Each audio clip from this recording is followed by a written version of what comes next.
Welcome. In this video, I'll show you how to connect ClickFunnels to Infusionsoft, or which is now called Keep. All right. So first up, go ahead and go to keep.app/dashboard and log in with your Infusionsoft account. Okay. Once done, another tab, open up your ClickFunnels account. All right. Why I wanted you to open both accounts is that you can just easily integrate these two while both accounts are opened in the same browser. Okay, so go ahead over to workspace settings right here under ClickFunnels. Now click on integrations. Wait for it to load. And once it loads, click on the search bar. Okay, just click on it. Now go ahead and find Keep or Infusionsoft.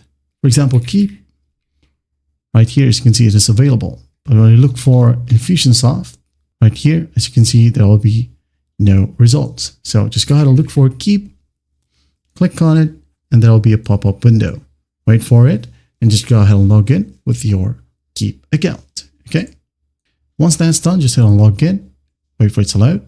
And once it loads, you can now go ahead and select which applications you would like to allow ClickFunnels to access to. All right. For example, this one.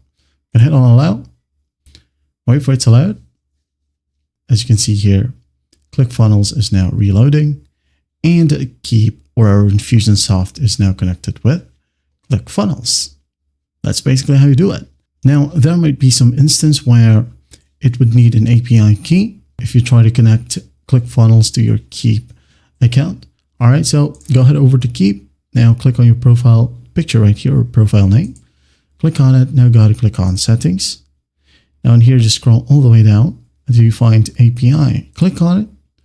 Now, as you can see here, you should be able to see ClickFunnels. All right. If you want your personal access tokens, you can go ahead and click on this tab and server account keys right here. All right. But as you can see here, I don't need an API anymore because my ClickFunnels is already connected right here. That's basically how you connect ClickFunnels to Infusionsoft or Keep. Well, I hope this video helps, and I'll see you in the next one.